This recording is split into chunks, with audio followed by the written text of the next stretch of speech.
नमस्कार दोस्तों, मैं रजनीश कुमार सिंह सात्विक क्लासेस की तरफ से एक बार फिर से आप सबके सामने उपस्थित हूँ। और आज हम लोग देखेंगे पॉलिटी की क्लासेस।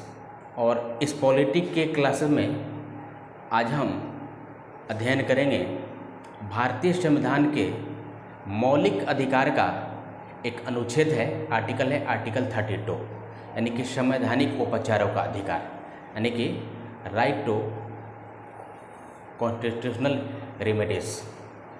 भारतीय संवैधानिक उपचारों का अधिकार ये एक मौलिक अधिकार है हमारे भारतीय संविधान में अनुच्छेद 32 के तहत। तो इसके बारे में आज हम अध्ययन करेंगे। और चूँकि हम इस टॉपिक को इतने टेक्निकल तरीके से पढ़ने का प्रयास करेंगे ताकि इस टॉपिक से संबंधित बहुत सारे प्रश्न बनते हैं। अनुच्छेद तो हमें देखने में एक ही लगता है, लेकिन ये अनुच्छेद बहुत ही महत्वपूर्ण अनुच्छेद है, बहुत इम्पोर्टेंट आर्टिकल है। इस व्यू से हमने इस वीडियो को तैयार किया है ताकि इस अनुच्छेद से संबंधित किसी भी तरीके का प्रश्न अगर छात्र छात्राओं के सामने आता है तो उसे हल करने में उनको समस्या उत्पन्न नहीं होगी, उसे हल करने में उनको आसानी का आभास होगा।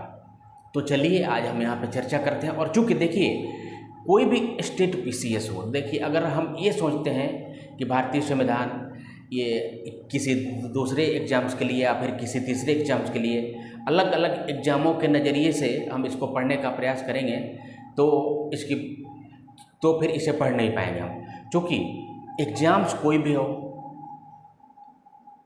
उसका पॉलिटी का जो सिलेबस है, भारतीय संविधान जो है सबके लिए एक ही है। किसी भी सिलेबस के लिए भारतीय संविधान अलग अलग नहीं बनाया गया, भारतीय संविधान वही है। इसलिए हम इसको किसी भी इम्पोर्टेंट एग्ज़ाम के व्यू से देखने का प्रयास करेंगे। तो ऐसा मान के नहीं चलना है कि ये किसी एक ही स्पेसिफिक या फिर स्टेट पीसीएस के लिए है, यूपीएससी के लिए नहीं है, या फिर अदर एग्जामिनेशंस के लिए नहीं है, ये सब के लिए है। तो इसके लिए इस टेक्निकल टॉपिक को चलिए समझने का प्रयास करते हैं। अब देखते हैं ये अनुच्छेद 32 यानी कि संवैधानिक उपचारों का अधिकार, इसे कहते हैं हम संवैधानिक उपचारों का अधिकार, संवैधानिक उपचारों का अधिकार यानी कि right to constitutional remedies, right to constitutional remedies, right to constitutional remedies. तो ये हमारे भारतीय संविधान के मौलिक अधिकारों में से एक अनुच्छेद है, अनुच्छेद 32, आर्टिकल 32। इसके बारे में चर्चा करेंगे हम। तो चूँकि सबसे पहले मैं आपको बता दूं कि चूँकि मौलिक अधिकारों का अध्ययन हम अनुच्छेद 12 से लेके अनुच्छेद 35 तक करते हैं। आर्टिकल 12 to 35 हमारे फंडामेंटल राइट्स होते हैं, हमारे मौलिक अधिकार होते हैं, यानी कि FR फंडामेंटल राइट, यानी कि यहाँ पे मैं लिख देता हूँ मौलिक अधिकार, मौलिक अधिकार। चूँकि आज हम पूरे मौलिक अधिकारों का ये क्लास नहीं है, उसी में से एक टॉपिक को हमने उठाया है, अनुच्छेद 32 संवैधानिक उपचारों का अधिकार। तो सबसे पहले अगर आपके सामने ये प्रश्न आ जाए कि पूरे भारतीय संविधान में सबसे महत्वपूर्ण अनुच्छेद कौन सा है, पूरे भारतीय संविधान में सबसे महत्वपूर्ण अनुच्छेद कौन सा है, तो यहाँ पे आपको ये आभास होगा कि आर्टिकल 32। लेकिन पूरे भारतीय संविधान के महत्वपूर्ण अनुच्छेद की बात की जाए तो यहाँ पे अनुच्छेद 13 होता है। अनुच्छेद 13 भारतीय संविधान का सबसे महत्वपूर्ण अनुच्छेद है। क्यों? क्योंकि अनुच्छेद 13 ही वो अनुच्छेद है जिसके अंतर्गत आपके यानी कि संविधान में या हमारा संसद कोई भी अगर संविधान में संशोधन करती है या फिर कोई नया कानून बनाती है तो वह जनहित में है या जनहित के विरुद्ध है, इसकी समीक्षा कोर्ट को यानी कि सुप्रीम कोर्ट को उस कानून की उस विधि की समीक्षा करने का अधिकार है, यानी कि न्यायिक पुनरावलोकन, यानी कि न्यायिक समीक्षा, यानी कि जुडिशियल रिव्यू यानी कि न्यायिक समीक्षा करने का अधिकार है हमारे सुप्रीम कोर्ट को। कोर्ट को अगर कोई भी कानून, अगर नया कानून संसद बनाती है तो वो लोगों के हित में है या नहीं है, इसकी समीक्षा करने का अधिकार हमारी अदालत को, हमारे सुप्रीम कोर्ट को ये अधिकार है कि उसका जुडिशियल रिव्यू, उसकी न्यायिक समीक्षा कर सकती है। अगर उसको ऐसा लगे कि ये लोकहित से परे है, खरा नहीं उतरेगा, लोकहित से विरुद्ध है, तो उस कानून को ये अनुच्छेद 13 के अंतर्गत सुप्रीम कोर्ट समीक्षा करने के बाद उसे सिरे से खारिज भी कर सकती है, ये उस अधिकार है। तो इसलिए अगर आपके सामने प्रश्न आ जाए कि पूरे भारतीय संविधान में सबसे महत्वपूर्ण अनुच्छेद कौन सा है, तो वो होगा अनुच्छेद 13। लेकिन अगर आपके सामने ये प्रश्न आ जाए कि मौलिक अधिकारों में सबसे महत्वपूर्ण अधिकार कौन सा है, तो मौलिक अधिकारों में सबसे महत्वपूर्ण अधिकार कौन सा है, ये अनुच्छेद 32 है। इस अनुच्छेद 32 को हमारे जो डॉक्टर भीमराव अंबेडकर थे, जो प्रारूप समिति के अध्यक्ष थे, ये ड्राफ्टिंग कमेटी के ये प्रेसिडेंट थे, उन्होंने इसे कहा था भारतीय संविधान की आत्मा, इसी को कहा था भारतीय संविधान की आत्मा। तो इसको भी नोट कर लेंगे आप लोग कि डॉक्टर भीमराव अंबेडकर ने अनुच्छेद 32 को भारतीय संविधान की आत्मा कहा था। तो अगर मौलिक अधिकारों से संबंधित अगर सबसे महत्वपूर्ण अगर किसी अनुच्छेद की बात होती है तो अनुच्छेद होता है अनुच्छेद 32। तो इसका थोड़ा सा ध्यान रखेंगे आप। दूसरी चीज़ ये है कि चूँकि ये जो अनुच्छेद 32 है ये सुप्रीम कोर्ट को और हाई कोर्ट, सुप्रीम कोर्ट और हाई कोर्ट दोनों को 5 तरीके की याचिकाएं जारी करने का अधिकार देती हैं। 5 तरीके की याचिकाएं, 5 प्रकार के रीट यानी कि याचिका। ये याचिका याद रखिएगा सुप्रीम कोर्ट भी जारी कर सकती है और हाई कोर्ट भी जारी कर सकती है। याद रखिएगा, ऐसा नहीं अगर ये प्रश्न आ जाए अनुच्छेद 32 के तहत 5 प्रकार की याचिकाएं जारी करने का अधिकार किसे है, सुप्रीम कोर्ट, हाई कोर्ट दोनों को, या सिर्फ सुप्रीम कोर्ट, या सिर्फ हाई कोर्ट, या इनमें से कोई नहीं, या जिला न्यायालय, तो यहाँ पे उत्तर होगा कि सुप्रीम कोर्ट और हाई कोर्ट दोनों को 5 प्रकार की याचिकाएं जारी करने का अधिकार है। लेकिन यहाँ पे मैं आपको बताऊंगा कि सबसे पहले जो हमारी जो शासन प्रणाली है वो शासन प्रणाली, जैसा कि आप सभी जानते हैं कि संघात्मक व्यवस्था यानी कि फेडरल सिस्टम है। लेकिन अगर हमारी जो शासन व्यवस्था है वो तो संघात्मक है, लेकिन अगर न्यायिक व्यवस्था अगर पूछी जाए तो हमारी न्यायिक व्यवस्था कैसी है। अगर ऐसा प्रश्न आता है कि हमारी न्यायिक व्यवस्था कैसी है तो आपके सामने विकल्प होंगे, उसमें से एक विकल्प होगा एकीकृत। एकीकृत हमारी न्यायिक व्यवस्था जो है ये क्या है, एकीकृत है। एकीकृत क्यों है, एकीकृत इसलिए है कि सबसे ऊपर कौन सा है, सुप्रीम कोर्ट। सुप्रीम कोर्ट के अधीन कौन है, हाई कोर्ट। हाई कोर्ट के अधीन कौन है, तो जो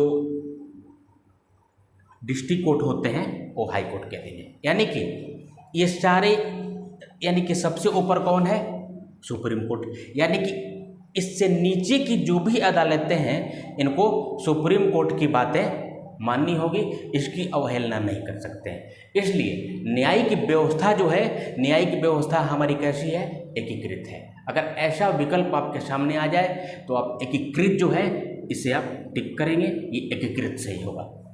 ये कॉन्सेप्ट आपका यहाँ पे क्लियर हो गया। दूसरी चीज़ ये है कि इस अनुच्छेद के तहत सुप्रीम कोर्ट और हाई कोर्ट को 5 तरीके की याचिकाएं जारी करने का अधिकार है। तो चूंकि सबसे ऊपर क्या है, सुप्रीम कोर्ट को सबसे ज़्यादा अधिकार प्राप्त है, उच्चतम न्यायालय को सबसे ज़्यादा अधिकार प्राप्त है। लेकिन यहाँ पे एक मामला ऐसा है जिसमें हाई कोर्ट को सुप्रीम कोर्ट से ज़्यादा अधिकार प्राप्त है। कौन सा अधिकार? अधिकार ये है कि ये सुप्रीम कोर्ट सिर्फ 5 प्रकार की याचिकाएं जारी कर सकती है, सिर्फ 5 प्रकार के रिट जारी कर सकती है। लेकिन हाई कोर्ट 6 प्रकार की याचिकाएं जारी कर सकता है। तो यहाँ पे अगर आपके सामने प्रश्न आ जाए कि सुप्रीम कोर्ट और हाई कोर्ट में ज़्यादा याचिका कौन जारी करता है, ज़्यादा याचिका का अधिकार किसके पास है, जो ज़्यादा याचिका का अधिकार किसे है, तो हाई कोर्ट को है, याद रखिएगा। अब वो यानी कि लेकिन अनुच्छेद 32 के अंतर्गत 5 तरीके के ही अधिकारों की चर्चा की गई है। और लेकिन सुप्रीम कोर्ट के पास एक कौन सा अधिकार प्राप्त है, ये हाई कोर्ट के पास एक कौन सा अधिकार प्राप्त है जो सुप्रीम कोर्ट के पास नहीं है, उसकी चर्चा करेंगे, हम आगे करेंगे।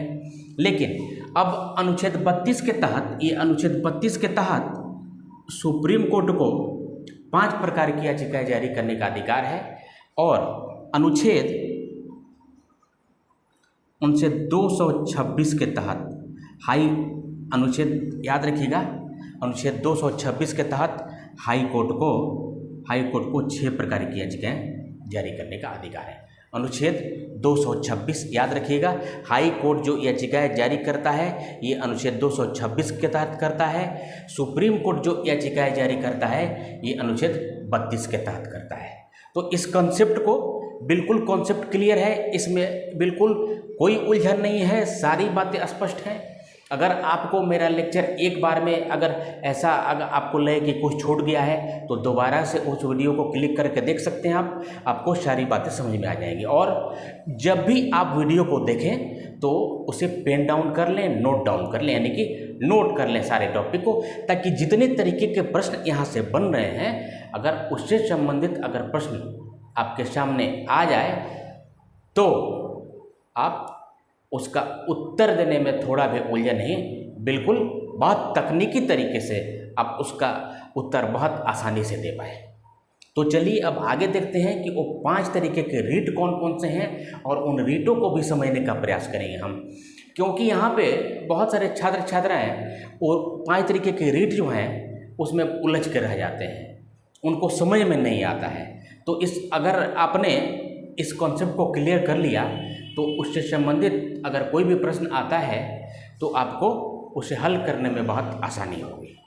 तो चलिए इसे आप सब नोट कर लेंगे, और चूँकि मैं मिटा देता हूँ, अब अगर आप कहेंगे तो 1-2 मिनट में रुक जाता हूँ, 1-2 मिनट बाद इसे मिटाता हूँ, लेकिन इसे आप सब नोट कर लेंगे, मुझे उम्मीद है कि आपके बहुत काम आएगी ये।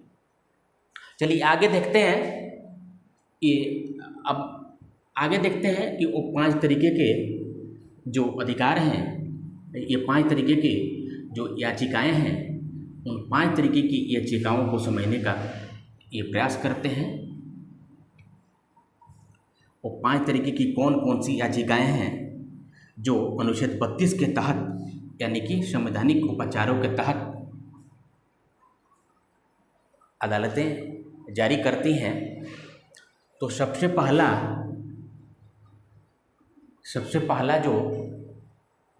पहली जो याचिका है यह बंदी प्रत्यक्षीकरण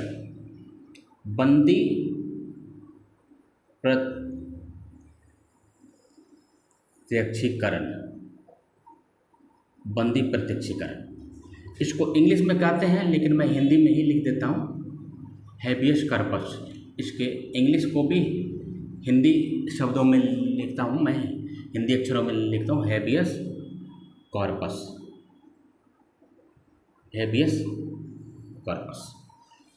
तो ये जो हैबियस कॉर्पस है, बंदी प्रत्यक्षीकरण है।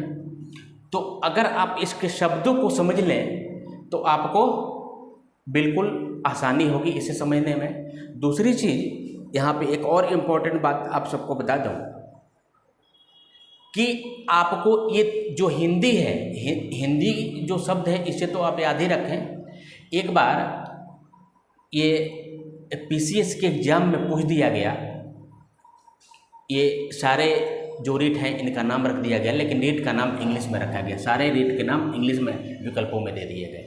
अब वहाँ पे जो स्टूडेंट थे वो तो हिंदी जानते थे, उसकी परिभाषा भी जानते थे, बहुत सारे छात्र छात्राएं, लेकिन उसका इंग्लिश नाम नहीं जानते थे, इसके लिए उस प्रश्न को गलत करके चले आए। तो यहाँ पे हिंदी और इंग्लिश दोनों नामों को आप याद रखेंगे, ताकि इस तरीके की उलझन आपके साथ फिर भविष्य में ना आए। तो बंदी प्रत्यक्षीकरण यानी कि जैसा कि शब्दों से ही आपको आभास है, यानी कि किसी को अगर अवैध रूप से बंदी या बना लिया जाए या गिरफ्तार कर लिया जाए, यानी कि किसी को अवैध रूप से, अवैध तरीके से बंदी बना लिया जाए या गिरफ्तार कर लिया जाए, तो ऐसे मामले में कोर्ट, सुप्रीम कोर्ट या हाई कोर्ट याचिका जारी करती है कि उसे सशरीर, उस व्यक्ति को सशरीर न्यायालय के सामने उपस्थित किया जाए। सशरीर यानी कि शरीर सहित उस व्यक्ति को न्यायालय में 24 घंटे के अंदर उपस्थित किया जाए। इसी तरह से आपने अगर देखा होगा कि अगर स्थानीय, अगर जो पुलिस स्टेशन है, अगर वह किसी व्यक्ति को अगर गिरफ्तार करता है, अगर उसे उठाता है, तो उसे 24 घंटे के अंदर न्यायालय में उसे प्रस्तुत करना पड़ता है, नहीं तो उसके विरुद्ध भी कानूनी कार्रवाई हो सकती है। ये याद रखिएगा। यानी कि सशरीर उसको 24 घंटे के अंदर उस व्यक्ति को यानी कि न्यायालय के समक्ष प्रस्तुत करना होगा। सशरीर यानी कि शब्दों से ही आपको बिल्कुल, यानी कि किसी को भी अवैध तरीके से बंदी या गिरफ्तार कर लिया गया है, तो उसे सशरीर न्यायालय में उपस्थित करने के लिए सुप्रीम कोर्ट या हाई कोर्ट क्या कर सकती है, ये याचिका जारी कर सकती है, बंदी प्रत्यक्षीकरण यानी कि हैबियस कॉर्पस जारी कर सकती है। हैबियस कॉर्पस जारी कर सकती है, बिल्कुल स्पष्ट है शब्दों से, कुछ भी घबराने की ज़रूरत नहीं है। चलिए अब दूसरा देखते हैं। मुझे उम्मीद है ये आपकी समझ में आ गया होगा। दूसरा जो है उसकी चर्चा कर लेते हैं। दूसरा जो होता है ये होता है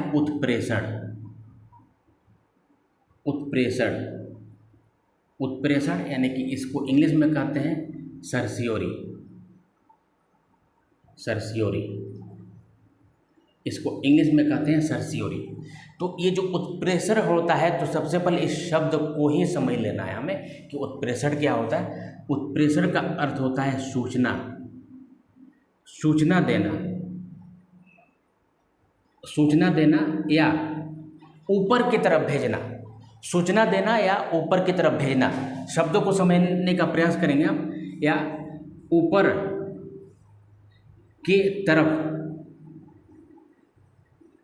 भेजना।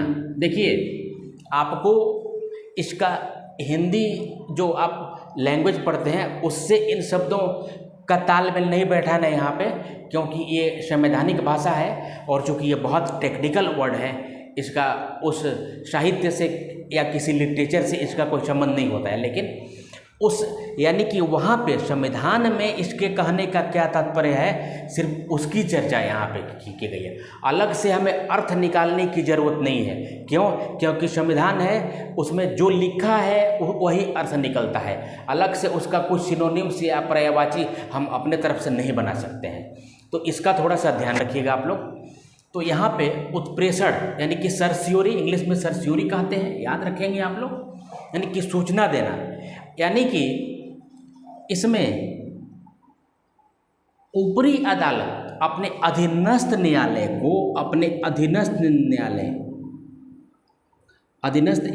यानी कि अपने से निचली अदालत को आदेश देती है। यानी कि अगर निचली अदालत में अगर कोई मामला चल रहा हो, कोई केस चल रहा हो, तो ऊपरी अदालत निचली अदालत को क्या करती है, सूचित करती है, उसे सूचना देती है। इस याचिका के माध्यम से सर्सियोरी यानी उत्प्रेषण यानी कि रीट जारी करती है, याचिका जारी करती है कि इस मामले को आप हमारे पास भेजिए। तो निचली अदालत ऊपरी अदालत को भेजती है, इसीलिए इसको कहा जाता है कि ऊपर की तरफ भेजना, और यानी कि सूचना देना। यानी कि अगर सुप्रीम कोर्ट चाहे तो हाई कोर्ट के पास, हाई कोर्ट में कोई मामला चल रहा तो उसे भेजेगी, हाई कोर्ट चाहे तो डिस्ट्रिक्ट सेशन डिस्ट्रिक्ट कोर्ट में जो मामला चल रहा है उसका संज्ञान लेना चाहे तो क्या भेजेगी कि इससे संबंधित मामले को मेरे पास भेजा जाए। ऐसी सूचना, ऐसी याचिका जारी कर सकते हैं सुप्रीम कोर्ट, हाई कोर्ट दोनों। चलिए, तो जैसा कि शब्दों से आपके समझ में आ गया होगा कि यानी कि ये अदालत को ही ये याचिका जारी करती है, किसी और विषय में नहीं। याद रखिएगा, न्यायालय को ही ये याचिका जारी करती है। ऊपरी न्यायालय अपने अधीनस्थ न्यायालय को ये याचिका जारी करती है। ये याद रखिएगा, उत्प्रेषण यानी कि सर्सियोरी, नोट कर लेंगे इसे आप सब। आगे चलते हैं, अनुच्छेद 3 नंबर यानी कि तीसरी जो याचिका है उसकी चर्चा करते हैं हम। तीसरी जो याचिका है इसका नाम है प्रतिषेध। यानी कि प्रोहिबिशन, यानी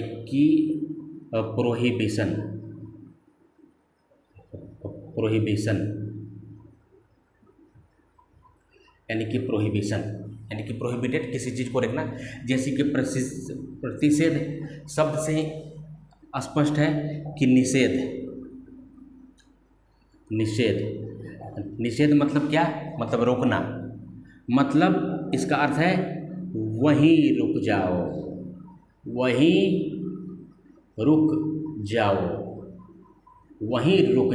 रुक जाओ मतलब क्या? निषेध यानी कि अगर कोई निचली अदालत या कोई अधीनस्थ न्यायालय अगर अपने अधिकार क्षेत्र से बाहर जाकर अगर कोई काम करती है, किसी मामले में का संज्ञान लेते हैं या अपने अधिकार क्षेत्र से बाहर जाके कोई काम करती है, तो ऊपरी अदालत उसे क्या करेगी? वही याचिका जारी करेगी और उसे निषेध करेगी, उसे आदेश देगी वहीं रुक जाओ। ये आपके अधिकार क्षेत्र में नहीं है, ये आपके अधिकार क्षेत्र से बाहर की बात है। यानी कि सुप्रीम कोर्ट हाई कोर्ट को कह सकती है, हाई कोर्ट डिस्ट्रिक्ट कोर्ट को कह सकते हैं। यानी ये भी क्या है? यानी कि न्यायालय को ही जारी करेगी। तो यानी कि ये याचिका नंबर 2 और याचिका नंबर 3, ये दोनों याचिकाएं न्यायालय के लिए ही जारी करती है। बिल्कुल बात स्पष्ट है। ये 2 याचिकाएं कौन कौन सी? इसके पहले उत्प्रेषण, उसके बाद ये प्रतिषेध। ये जो 2 याचिकाएं हैं ये न्यायालय के लिए ही जारी करती है। इसे आप लोग याद रखेंगे, बिल्कुल स्पष्ट, इसमें थोड़ा सा भी कोई संदेह नहीं है। अगर किसी और विषय से संबंधित आता है तो आप बिल्कुल भी वहाँ पे मिसगाइड नहीं होंगे। आपने अगर इसका अर्थ समझ लिया है तो आप उसका बिल्कुल सही उत्तर दे के आएंगे। चलिए अब अगले टॉपिक को देखते हैं। हमारा 4था नंबर है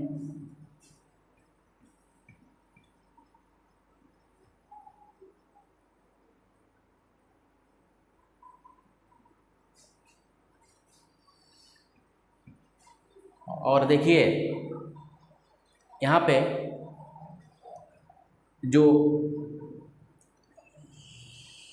4था नंबर है, तो जब हम चौथे की बात करते हैं तो यानी कि इसके पहले के जो भी 3 याचिकाएं आपने देखी, उन याचिकाओं को आपको ध्यान रखना है। यानी कि बंदी प्रत्यक्षीकरण, उत्प्रेषण और प्रतिषेध। बंदी प्रत्यक्षीकरण, उत्प्रेषण और कौन सा? ये प्रतिषेध, इन 3 याचिकाओं को बिल्कुल आपको याद रखना है, बिल्कुल आपको।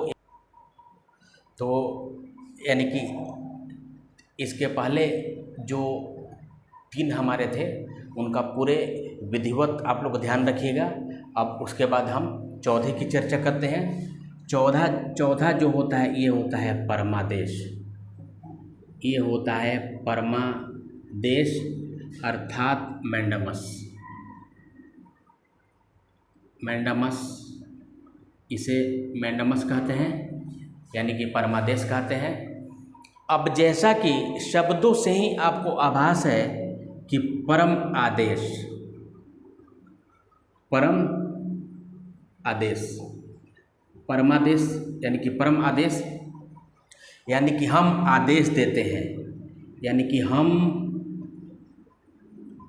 आदेश देते हैं, हम आदेश देते हैं। यानी कि क्या आदेश देते हैं? अगर कोई व्यक्ति निजी या सरकारी, अगर कोई व्यक्ति अपने कर्तव्यों का पालन, अगर कोई अधिकारी अगर अपने कर्तव्यों का पालन नहीं करता है, कर्तव्यों का पालन नहीं करता है, तो उस परिस्थिति में कोर्ट यानी कि सुप्रीम कोर्ट या हाई कोर्ट ये याचिका जारी करती है मैंडामस, यानी कि परमादेश, यानी कि हम आदेश देते हैं कि आप अपने कर्तव्यों का पालन करें, यानी कि आप अपने कर्तव्यों का पालन नहीं कर रहे हैं। तो बिल्कुल स्पष्ट है, इसमें थोड़ा कोई भी कन्फ्यूजन नहीं है, ताकि आप समझ न पाएँ। तो इस विषय में सुप्रीम कोर्ट और हाई कोर्ट ये याचिकाएँ जारी करती हैं, इसे आप याद रखेंगे। चलिए आगे देखते हैं। जो 5वां है, यानी कि हमारा 5वां जो है, 5वां है अधिकार परीक्षा, यानी कि को वारंटो। अधिकार परीक्षा यानी कि क्यो वारंटो, अधिकार परीक्षा।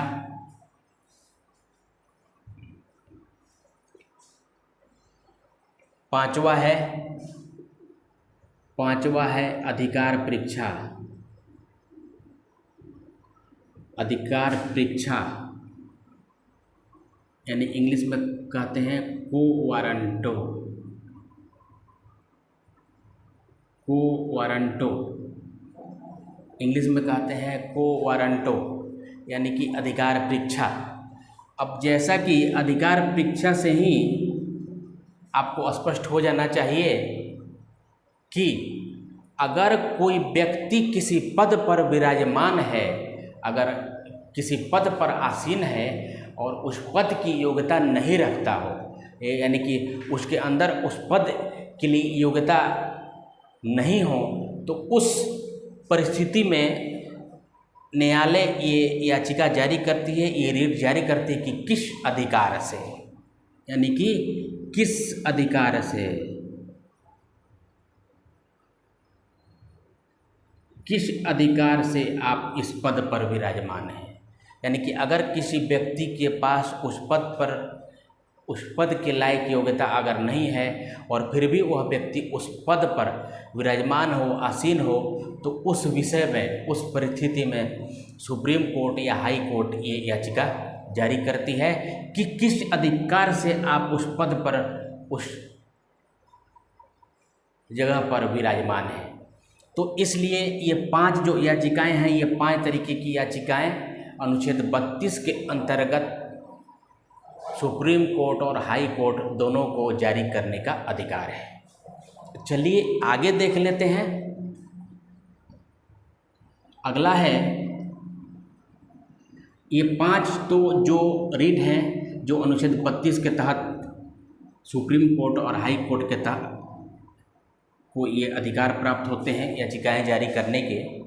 अब एक जो अनुच्छेद 226 के अंतर्गत, जैसा कि मैंने आपको कहा कि इसको 6 अधिकार प्राप्त होते हैं हाई कोर्ट को। हाई कोर्ट को एक अधिक अधिकार प्राप्त है। वो कौन सा अधिकार है? वो इसका नाम है इंजंक्शन। इंजंक्शन, ये एक याचिका ये एक ऐसी याचिका है जो सुप्रीम कोर्ट जारी नहीं करती है, ये सिर्फ हाई कोर्ट जारी करती है। सिर्फ हाई कोर्ट ही इस याचिका को जारी करती है, याद रखिएगा। इंजक्शन का मतलब होता है अंतरिम राहत,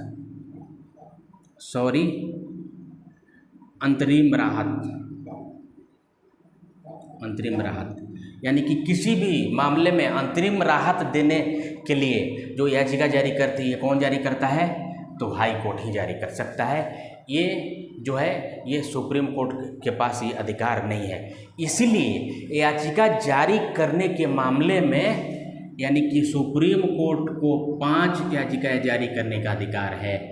तो यहाँ पे मैं मिटा देता हूँ, हाई कोर्ट को 6 याचिकाएं जारी करने का अधिकार है। बिल्कुल ये रीट यानी कि याचिका बिल्कुल स्पष्ट है, याद रखिएगा आप लोग।